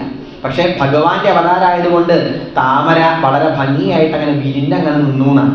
കാരണം എന്താണ്? ഭഗവാന്റെ അവതാരമാണല്ലോ. ഭഗവാനെ കുറിച്ച് പറയുന്ന സമയത്തൊക്കെ താമരയോട് ചേർത്തുകൊണ്ടാണ് ഓമിക്കാറുള്ളത്. നമ പങ്കജനാഭായ നമ പങ്കജമാലിനേ, താമരമാല ചാർത്തിക്കൊണ്ടാണ്. പങ്കജനേത്രായ, താമരയുടെ ഇതള് പോലുള്ള കണ്ണുകളാണ്. എപ്പോഴും ഭഗവാനെ താമരയോട് ചേർത്തും കൊണ്ട് ഓമിക്കാറുണ്ട്. അപ്പോൾ താമര വിരിഞ്ഞില്ലെങ്കിൽ മോശമല്ലേ? അതുകൊണ്ട് വളരെ ഭംഗിയായി താമര ഇങ്ങനെ വിരിഞ്ഞു നിൽക്കുന്നുണ്ട്. ചന്ദ്രനോ ആകാശത്ത് പൂർണ്ണചന്ദ്രനായിട്ട് അങ്ങനെ നിൽക്കുന്നുണ്ട്. സാധാരണ അഷ്ടമി ദിവസം ആകാശത്ത് പൂർണ്ണചന്ദ്രൻ ഉണ്ടാവില്ല, പകുതി ചന്ദ്രനല്ലേ ഉണ്ടാവുള്ളൂ. പക്ഷെ അന്ന് ചന്ദ്രൻ പൂർണ്ണചന്ദ്രനായിട്ട് അങ്ങനെ നിന്നു എന്നാണ്. കാരണം എന്താ? തൻ്റെ വംശത്തിലല്ലേ ഭഗവാൻ ജനിക്കാൻ പോണത്. അങ്ങനെ മോശമായിട്ട് നിൽക്കാൻ പാടുണ്ടോ? തൻ്റെ വംശത്തിലല്ലേ ഭഗവാൻ ജനിക്കുന്നത്. കാരണം ശ്രീരാമൻ ജനിച്ചത് ഏത് വംശത്തിലാണ്? സൂര്യവംശത്തിലാണ്. അപ്പൊ സൂര്യവംശത്തിൽ ജനിച്ചു. അപ്പൊ സൂര്യവംശത്തിൽ ജനിച്ചു. ശ്രീരാമന്റെ അവതാരം ഏറ്റവും ഗംഭീരാണ്. അപ്പൊ ചന്ദ്രനൊക്കെ ആൾക്കാർ കളിയാക്കാൻ തുടങ്ങി. എടോ ചന്ദ്ര, നിനക്കൊന്നും ഒരു വിലയില്ലടോ. ആ രാമനായിട്ട് ഭഗവാൻ അവതരിച്ചത് ഏത് വംശത്തിലാ? സൂര്യവംശത്തിലല്ലേ. അഷ്ടം എന്നൊക്കെ പറഞ്ഞ് ചന്ദ്രനെ കളിയാക്കാൻ തുടങ്ങി. സാധാരണ ചന്ദ്രൻ ഒരു ദിവസം വിഷ്ണു ഭഗവാനെ കണ്ടു. ഭഗവാനെ, എന്നെ ഇങ്ങനെ എല്ലാവരും പരിഹസിക്കുന്നുണ്ട്. അങ്ങ് രാമാവതാരം എടുത്തത് സൂര്യവംശത്തിലല്ലേ, എന്നെ എല്ലാവരും ഇങ്ങനെ ഒറ്റപ്പെടുത്തി ഇങ്ങനെ പരിഹസിക്കുന്നുണ്ട് എന്ന് പറഞ്ഞു. അപ്പൊ ഭഗവാൻ പറഞ്ഞു, ചന്ദ്ര, നീ വിഷമിക്കേണ്ട. ഈ രാമാവതാരത്തെക്കാൾ ഗംഭീരായിട്ടൊരു അവതാരം എടുക്കാൻ പോകുന്നുണ്ട്. ആ അവതാരം ഏത് വംശത്തിലായിരിക്കും? നിന്റെ വംശത്തിലായിരിക്കും. ഭഗവാൻ പറഞ്ഞതാണ്. അപ്പൊ ഭഗവാൻ ജനിക്കാൻ പോവാണ്, ചന്ദ്രന്റെ വംശത്തിലാണ് ജനിക്കുന്നത്. ആ ഒരു സന്തോഷം കാരണം ആകാശത്ത് ചന്ദ്രൻ പൂർണ്ണചന്ദ്രനായും കൊണ്ട് അങ്ങനെ ശോഭിച്ചു എന്ന് പറയുകയാണ്. ബഹുവായുസുഖസ്പരിശ, കാറ്റങ്ങനെ വളരെ ഭംഗിയായിട്ട് അങ്ങനെ വീശി. പുണ്യഗന്ധവഹശുചി, സുഗന്ധങ്ങളൊക്കെ വഹിച്ചും കൊണ്ട് മന്ദമാരുതൻ അങ്ങനെ വീശി.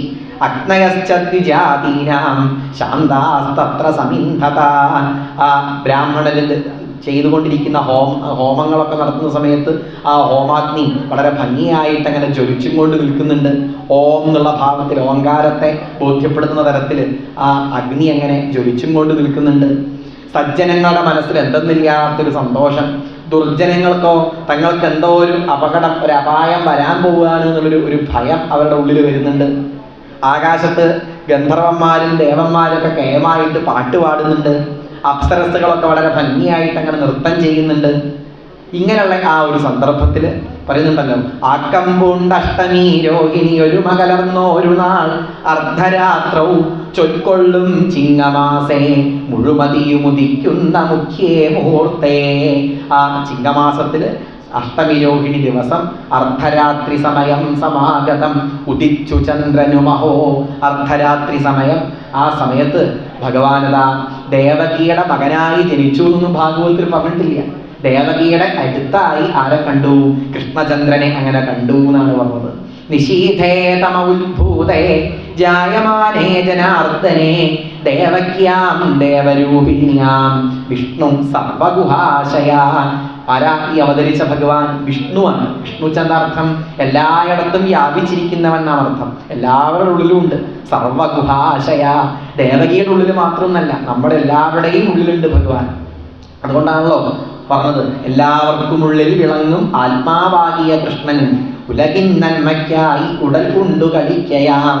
എല്ലാവരുടെയും ഉള്ളിൽ വിളങ്ങുന്ന ആത്മസ്വരൂപമാണ് കൃഷ്ണൻ. ആ ഭഗവാൻ ആ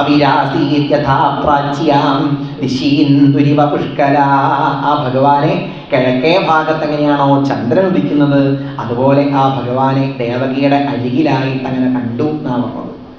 ഇങ്ങനെയാ ആ അവതരിച്ച ഭഗവാന്റെ ഭാവം. തമത്ഭുതം ബാലകമംബുജേക്ഷണം ചതുർഭുജം ശംഖഗദായുധായുധം ശ്രീവത്സലക്ഷ്മം ഗളശോഭികൗസ്തുഭം പീതാംബരം സാന്ദ്രപയോധസൗഭഗം തമത്ഭുതം ബാലകം. ഈ ജനിച്ച ഭഗവാൻ അത്ഭുത ബാലകനായും കൊണ്ടാണ് നാവുന്നത്. പല അർത്ഥമുണ്ട് ഈ ഒരു പദത്തിന് തന്നെ. തം അത്ഭുതം ബാലകം, ഈ അത്ഭുത ബാലകനായി ജനിച്ച ഈ ഭഗവാൻ ആരാണ്? കം, കം എന്ന് പറഞ്ഞ അർത്ഥം കം ബ്രഹ്മ, ഖം ബ്രഹ്മ എന്നൊക്കെ ഉപനിഷത്തിൽ കാണാം. കസ്മൈ എന്നൊക്കെ പറയുന്നില്ലേ, കസ്മൈ ദേവായ ഹവിഷാവിധേമതേ എന്നൊക്കെ കാണാം. കസ്മൈ എന്നൊക്കെ പറഞ്ഞാൽ ബ്രഹ്മത്തിനായിക്കൊണ്ട് എന്നാണ് അർത്ഥം. കം എന്നുള്ള വാക്കിന് ബ്രഹ്മം എന്നർത്ഥമുണ്ട്. അപ്പൊ അവിടെ ജനിച്ച ഭഗവാൻ ആരാണ്? സാക്ഷാൽ ഈശ്വരൻ തന്നെയാണ്. തമത്ഭുതം ബാലകം, ഈ അത്ഭുത ബാലകൻ പരമാത്മസ്വരൂപം തന്നെയാകുന്നു. അംബുജേക്ഷണം, താമരയുടെ കതള് പോലുള്ളതായ കണ്ണുകളാണ്. ഇനി വേറെ അർത്ഥത്തിൽ പറയാച്ചാൽ അംബുജ എന്ന് പറഞ്ഞാൽ ആരാണ്? മഹാലക്ഷ്മി എന്നർത്ഥമുണ്ട്. അംബു എന്ന് പറഞ്ഞാൽ ജലത്തിൽ നിന്ന് ജനിച്ചവൾ ആരാണ്? മഹാലക്ഷ്മി. സമുദ്രത്തിൽ നിന്നല്ലേ ഉണ്ടായത്. മഹാലക്ഷ്മിയെ നോക്കിക്കൊണ്ടിരിക്കുന്നവൻ, അങ്ങനെ അർത്ഥം പറയാം. ഭഗവാൻ പറഞ്ഞു, ഞാൻ അത് അവതരിക്കാൻ പോവാണ്, നീ വേണമെങ്കിൽ പോന്നോ എന്ന് ലക്ഷ്മിയോട് പറഞ്ഞു. ലക്ഷ്മിയും പോന്നു. എവിടെ? ലക്ഷ്മി എവിടേക്കാ വന്ന് അവതരിച്ചത്?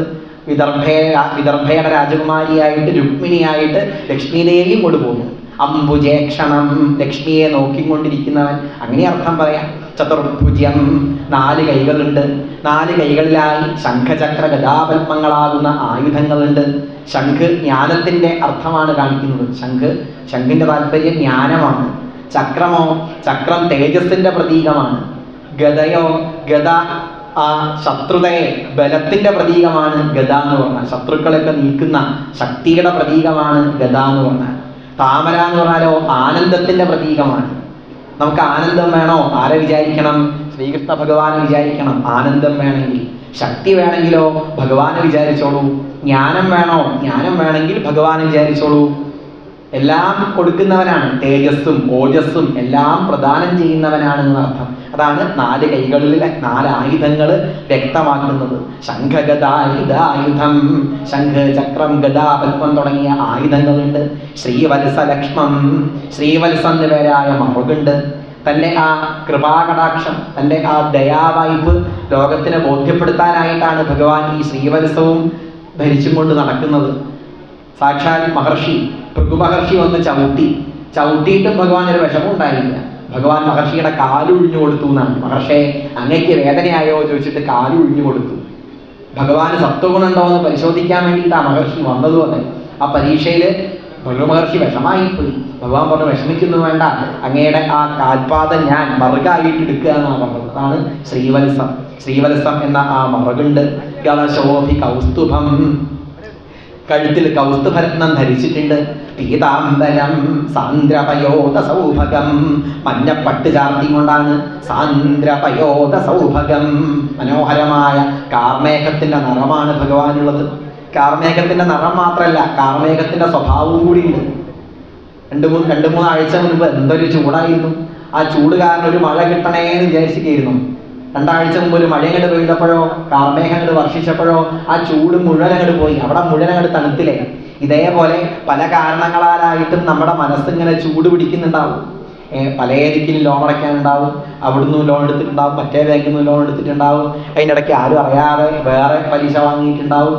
ഇങ്ങനെ അനവധി വായ്പകളായിട്ടും ലോണായിട്ടൊക്കെ അടയ്ക്കാൻ വിചാരിച്ചിരിക്കുകയാണ്. അന്നേരമാണ് ശമ്പളം കിട്ടുക. നേരെ അതൊക്കെ കൊടുക്കണ്ടേന്ന് ആലോചിക്കുക. ആ സമയത്തൊക്കെ ആകെ വിഷമാണ് നമ്മുടെ മനസ്സിൽ. പണം ഇല്ല, തികയുന്നില്ല. അങ്ങനെയുള്ള പല സങ്കടങ്ങളുമായിട്ടിരിക്കുന്ന സമയത്ത് എന്താ ചെയ്യേണ്ടത് നിശ്ചയില്ലാതിരിക്കുന്ന സമയത്ത് ഭഗവാനെ മനസ്സിൽ വിചാരിച്ചാലോ മനസ്സിന്റെ എല്ലാ ചൂടുകളും നീങ്ങും. ഈ കൃഷ്ണന് വന്നതുപോലുള്ള പ്രയാസങ്ങളൊക്കെ നമുക്ക് ഉണ്ടായിട്ടുണ്ട്. ആലോചിച്ച് നോക്കിയാൽ ഭഗവാൻ ജനിച്ചത് തന്നെ എവിടെയാണ്? ജയിലിനകത്താണ്. സാധാരണ ആരും ജയിലിനകത്ത് ജനിക്കാറൊന്നുമില്ല. 10-18 കൊല്ലം കഴിഞ്ഞാൽ ജയിലിലേക്ക് എത്തുകയാണേ ഉള്ളൂ. ആദ്യം തന്നെ ജയിലിലേക്ക് എത്താറില്ല. ഇത് ജനിച്ചത് തന്നെ ജയിലിനകത്താണ്. പിന്നെ 10-11 കൊല്ലത്തോളം കാലം ഭഗവാൻ അമ്മയെയും അച്ഛനെയും കാണാൻ കഴിഞ്ഞില്ല. എന്തെല്ലാം പ്രയാസങ്ങൾ. അത് കഴിഞ്ഞു പല ദുരിതങ്ങൾ, പലതരത്തിലുള്ള ആക്രമണങ്ങൾ അനുഭവപ്പെട്ടു. അത് കഴിഞ്ഞു വിവാഹമൊക്കെ കഴിഞ്ഞു, കുട്ടികളൊക്കെ ആയി. കുട്ടികളൊക്കെ ഭഗവാൻ പറഞ്ഞത് കേട്ടുവോ? ഒരാളും ഭഗവാൻ പറഞ്ഞത് കേട്ടില്ല. വടക്കോട്ട് വിളിച്ചാൽ തെക്കോട്ട് പോകുന്ന മക്കളാണ്. അവസാനം ഇവരെല്ലാവരും തമ്മിലടിച്ച് മരിച്ചു. എന്നിട്ട് ഭഗവാൻ എന്തെങ്കിലും ദുഃഖം ഉണ്ടായോ? അപ്പോഴും ഭഗവാൻ ശാന്തമായി കൊണ്ടാണ്. ഏറ്റവും വലിയ ആ യോഗദർശനത്തിന്റെ ആശയമാണ് ഭഗവാൻ വ്യക്തമാക്കുന്നത്. ഭഗവത്ഗീത ഉപദേശിക്കുക മാത്രമല്ല ഭഗവാൻ ചെയ്തത് എന്നർത്ഥം. ഭഗവത്ഗീതയിൽ ഭഗവാൻ പറഞ്ഞ കാര്യങ്ങളൊക്കെ സ്വന്തം ജീവിതത്തിൽ ഭഗവാൻ നടപ്പിലാക്കിയ കാര്യങ്ങളാണ്. സുഖദുഃഖേ സമേ കൃത്വാ ലാഭാലാഭൗ ജയാജയൗ തതോ യുദ്ധായ യുജ്യസ്വ നൈനം പാപമവാപ്സ്യസി. സുഖദുഃഖങ്ങളെ സമമായിട്ട് കാണുന്ന ആ ഭാവം ഭഗവാൻ സ്വന്തം ജീവിതത്തിൽ മുഴുവൻ നടപ്പിലാക്കി. അങ്ങനെയുള്ള ഭഗവാന്റെ കഥകൾ കുറച്ചു സമയം കേട്ടാലോ മനസ്സിലുള്ള എല്ലാ അസ്വസ്ഥതകളും നീങ്ങി മനസ്സ് ശാന്തമായി തീരുന്നുള്ളതിന് യാതൊരു സംശയവും വേണ്ട. അതുകൊണ്ടാണ് ഭഗവാന്റെ ആ ഒരു കാർമേഘത്തിന്റെ സ്വഭാവവും ഭഗവാനുണ്ട് എന്ന് പറയാൻ കാരണം. അങ്ങനെയുള്ള ഭഗവാനെ, ആ 4 കൈകളോടുകൂടിയ ശംഖചക്ര ഗദാപത്മധാരിയായ ആ ഭഗവാനെ ദേവകിയും വസുദേവരും അങ്ങനെ കണ്ടു. നമുക്കും ആ ഭഗവാൻ എന്ന് കാണാം. പാലിട്ട് കണ്ണെഴുതി കൊണ്ടും ഗോപിക്കുറി തൊട്ടും കൊണ്ടും മനോഹരമായ പുഞ്ചിരിയോടുകൂടി നമ്മളെ നോക്കിക്കൊണ്ട് നിൽക്കുന്ന ആ ഭഗവാനെ നമുക്കൊന്ന് വിചാരിക്കാൻ മനസ്സിൽ. ഇത് കണ്ടു വസുദേവര് ഭഗവാനെ വളരെ കേമായിട്ട് സ്തുതിച്ചു. വസുദേവൻ എന്താ പറഞ്ഞത്? വിദിതോസി ഭവാൻ സാക്ഷാൽ പുരുഷ പ്രകൃതേ പര കേവലാനുഭവാനന്ദ സ്വരൂപ സർവബുദ്ധിദൃക്. അല്ലയോ ഭഗവാനെ, അങ്ങേ എനിക്ക് മനസ്സിലായി. അങ്ങ് ആരാണ് എന്ന് മനസ്സിലായി. അങ്ങ് ആരാ? പ്രകൃതിക്കും പരം തത്വം, പ്രകൃതിക്ക് കാരണമായി നിൽക്കുന്ന, പ്രകൃതി എന്ന് പറഞ്ഞാൽ ഈ കാണുന്ന പ്രപഞ്ചമാണ്. പ്രപഞ്ചത്തെ ചലിപ്പിച്ചും കൊണ്ടിരിക്കുന്ന പരമമായ തത്വമാണ് അവിടുന്ന്. പ്രകൃതയെ പരം കേവല അനുഭവാനന്ദ സ്വരൂപ സർവബുദ്ധിദൃക്. അനുഭവിച്ചാൽ മാത്രമേ അങ്ങയെ മനസ്സിലാക്കാൻ കഴിയുള്ളൂ. ഈശ്വരനെ അനുഭവിച്ചാൽ മാത്രമേ മനസ്സിലാക്കാൻ കഴിയുള്ളൂ. പാൽപ്പായസത്തിനെ കുറിച്ച് കുറേ പേപ്പറിൽ വായിച്ചു അല്ലെ? പാൽപ്പായസത്തിനെ കുറിച്ച് ഈ എങ്ങനെയാ പായസം ഉണ്ടാക്കുക എന്നൊക്കെ പറയുന്ന പുസ്തകങ്ങളുണ്ടല്ലോ. അതൊക്കെ വായിച്ചിട്ട് കാര്യമുണ്ടോ? കാര്യമില്ല. ഇതിനെ കുറിച്ച് പാൽപ്പായസം കയ്യിലാക്കി കുടിച്ചാലോ അപ്പൊ പാൽപ്പായസം എന്താണെന്ന് മനസ്സിലാവും. കുറെ പുസ്തകം വായിച്ചിട്ട് മനസ്സിലാവില്ല. അതുപോലെയാണ് ഈശ്വരൻ എന്ന് പറഞ്ഞാൽ എങ്ങനെയാ? അനുഭവിച്ചാൽ മാത്രം മനസ്സിലാക്കാൻ കഴിയുന്ന സത്യമാണ്. ഇങ്ങനെയൊക്കെ പറഞ്ഞിട്ട് കേമായിട്ട് സ്തുതിച്ചു വസുദേവര്. ദേവകിയും ഭഗവാനെ വളരെ ഗംഭീരായിട്ട് സ്തുതിച്ചു. രൂപം യത്തൽ പ്രാപുരവ്യക്തമാദ്യം ബ്രഹ്മജ്യോതിർ നിർഗുണം നിർവികാരം. അവിടുത്തെ രൂപം എന്ന് പറഞ്ഞാൽ അവ്യക്തമാണ്, ആർക്കും വ്യക്തമായി പറയാൻ സാധിക്കില്ല. ബ്രഹ്മജ്യോതിർ നിർഗുണം നിർവികാരം. പരമമായ സത്യമാണ് അവിടുന്ന്. ജ്യോതിസ്സാകുന്നു. ജ്യോതി എന്ന് പറഞ്ഞാൽ പ്രകാശം. ഭഗവാന്റെ സാന്നിധ്യം കൊണ്ടാണ് ഈ പ്രപഞ്ചം മുഴുവൻ പ്രകാശിക്കുന്നത്. ഇങ്ങനെയൊക്കെ പറഞ്ഞിട്ട് കേമായിട്ട് സ്തുതിച്ചു. ദേവകിയും സ്തുതിച്ചു. മർത്യോ മൃത്യുർവ്യാളഭീതപരായൻ ലോകാൻ സർവാൻ നിർഭയം അധികച്ചൽ. മനുഷ്യന്മാരാവട്ടെ മരണത്തെ ഭയപ്പെട്ടുകൊണ്ട് ഇങ്ങനെ ഓടി നടക്കുകയാണ്. എപ്പോഴാ മരണം വരിക എന്ന് പറയാൻ സാധിക്കില്ല. ശ്ലോകത്തിൽ പറയുന്നില്ലേ, വരും വിളിക്കും ഞാൻ പോകും വാതിൽ പൂട്ടാതെ ക്ഷണം എന്നാണ്. വന്ന് വിളിച്ചു കഴിഞ്ഞാൽ അന്നേരം തന്നെ പോണ്ടി വരും. എപ്പോഴാ വിളിക്കാന്നൊന്നും പറയാൻ കഴിയില്ല. അങ്ങനെ മരണത്തെ ഭയപ്പെട്ടും കൊണ്ട് നടക്കുകയാണ് മനുഷ്യർ. ഇങ്ങനെയൊക്കെ പറഞ്ഞിട്ട് ദേവകിയും വളരെ ഗംഭീരായിട്ട് സ്തുതിച്ചു. ഭഗവാൻ പറഞ്ഞു, ഞാൻ ദാ നിങ്ങളുടെ മകനായി 2 തവണ ജനിച്ചിട്ടുണ്ട്. ഇപ്പൊ ദാ 3ാമത്തെ പ്രാവശ്യമാണ് നിങ്ങളുടെ മകനായി ജനിക്കുന്നത്. നിങ്ങൾക്ക് ഇനിയും ജന്മമില്ലാതിരിക്കാനുള്ളൊരു വഴി ഞാൻ പറഞ്ഞു തരാം. എന്താ വേണ്ടത്? യുവാമ്മാം പുത്രഭാവേന ബ്രഹ്മഭാവേന ചാസകൃൽ ചിന്തയന്തൗ കൃതസ്നേഹൗ യാസ്യേതേ മദ്ഗതിം പരാം. മകനായിട്ടും അതോടൊപ്പം പരബ്രഹ്മസ്വരൂപമായിട്ടും നിങ്ങൾ എന്നെ വിചാരിക്കുകയാണെങ്കിൽ, ഈശ്വരനായിട്ട് മാത്രം, മകനായി മാത്രം പോരാ, കൂടെ ഈശ്വരനായിട്ടും കൂടി വിചാരിക്കുകയാണെങ്കിൽ നിങ്ങൾക്ക് എന്നിലേക്ക് എത്താൻ സാധിക്കും. ഇത് നമുക്കുള്ളൊരു ഉപദേശം കൂടിയാണ്. ഭഗവാനെ എപ്പോഴും എങ്ങനെ കാണണം? ഈശ്വരനായിട്ടും കൂടി മനസ്സിലാക്കണം. ഈ അവനവൻ്റെ മക്കളെയും ബന്ധുക്കളെയൊക്കെ അവരെ ബന്ധുക്കളായിട്ട് മാത്രം കാണുന്നതിന് പകരം അവരിലൊക്കെ ആരുണ്ട്? ശ്രീകൃഷ്ണനെ വർത്തിക്കുന്നുണ്ട് എന്നുള്ള വിചാരം ഉണ്ടായാലോ, ഭഗവാൻ ഇരിക്കുന്നുണ്ട് എന്നുള്ള ചിന്ത ഉണ്ടായാലോ, എല്ലാവരിലും ഭഗവാൻ ഉണ്ട് എന്നുള്ള വിചാരം ഉണ്ടായാലോ, നമുക്കും അതെ നമ്മുടെ മക്കളിലും ബന്ധുക്കളിലും ഒക്കെ ഭഗവാനുണ്ട്, ഭഗവാനാണ് ഉള്ളത് എന്ന് മനസ്സിലാക്കിയാലോ നമുക്കും അതെ ആ മദ്ഗതിം പരാം, ആ സദ്ഗതിയെ, പരമമായ ഗതിയെ പ്രാപിക്കാൻ സാധിക്കും. ഇങ്ങനെ പറഞ്ഞിട്ട് ഭഗവാൻ ഒരു ചെറിയൊരു കുട്ടിയായിട്ട് അങ്ങോട്ട് മാറി, ലാളിക്കാൻ പാകത്തിനുള്ളൊരു കുട്ടിയായിട്ട് മാറി. ഇപ്പം എന്താ വേണ്ടത്? വസുദേവര് യമുനാ നദി കടത്തി ഭഗവാനെ അവിടെ ഗോകുലത്തിൽ കൊണ്ടുപോയിട്ടാക്കുക, അവിടെ ജനിച്ച ആ പെൺകുട്ടിയെ എടുത്തിങ്ങോട്ട് കൊണ്ടുവരിക, ഇതൊക്കെയാണ് വേണ്ടത്. പക്ഷേ ഒരു ദിവസമെങ്കിലും ദേവകി ആ ഭഗവാന് പാലൊക്കെ കൊടുത്തും കൊണ്ട് ആ ജയിലിലെടുത്ത് ലാളിച്ചിരുന്നോട്ടെ. വസുദേവരും ദേവകിയും കൂടി ഭഗവാനെ ലാളിച്ചോട്ടെ, അതല്ലേ നല്ലത്? ഒരു ദിവസം തന്നെ ലാളിച്ചോട്ടെ. സപ്താഹമൊക്കെ കേട്ടിട്ട് ദേവകീനെ പറയുകയാണെങ്കിലോ, ഇവിടുത്തെ ആചാര്യന്മാരൊക്കെ എനിക്ക് ഭഗവാനെ ലാളിക്കാനുള്ളൊരു അവസരം തന്നു എന്ന് പറഞ്ഞാലോ, അപ്പം നമുക്കും അതൊരു പുണ്യാണ്. അതുകൊണ്ട് ഇന്നൊരു ദിവസം ദേവകിയുടെ അടുത്ത് ഭഗവാൻ ഇരിക്കട്ടെ, നമുക്കും അതെ ആ അവതാര കൃഷ്ണനെ മനസ്സിൽ വിചാരിക്കാം. എങ്ങനെയാ ഭഗവാൻ അവിടെ കിടക്കുന്നത്? അത്യന്തബാലം അതസീ കുസുമപ്രഭാവം ദിഗ്വാസസം കനകഭൂഷണഭൂഷിതംഗം. ബാലകനായി കൊണ്ടാണ് അതസീ കുസുമപ്രഭാവം ദിഗ്വാസസം കനകഭൂഷണഭൂഷിതംഗം. വസ്ത്രമൊന്നും ധരിച്ചിട്ടില്ല, മനോഹരമായ ആ തേജസ്സാണ് ഭഗവാന്. അങ്ങനെയുള്ളതായ ആ ഭഗവാനെ കൃഷ്ണം നമാമി മനസാ വസുദേവസൂനും. വസുദേവപുത്രനായ ആ ഭഗവാനെ നമുക്ക് വന്ദിച്ചുകൊണ്ട് ഈ ഒരു അവതാര പ്രഭാഷണം ഭഗവാന്റെ പാദങ്ങളിലേക്കായി സമർപ്പിക്കാം. ഇതാ ഭഗവാന്റെ ആ അവതാര അധ്യായമാണ് പാരായണം ചെയ്യുന്നത്. എല്ലാവരും ശ്രദ്ധയോടുകൂടി കേൾക്കുക. സർവത്ര ഗോവിന്ദനാമ സങ്കീർത്തനം. ഗോവിന്ദ ഗോവിന്ദ.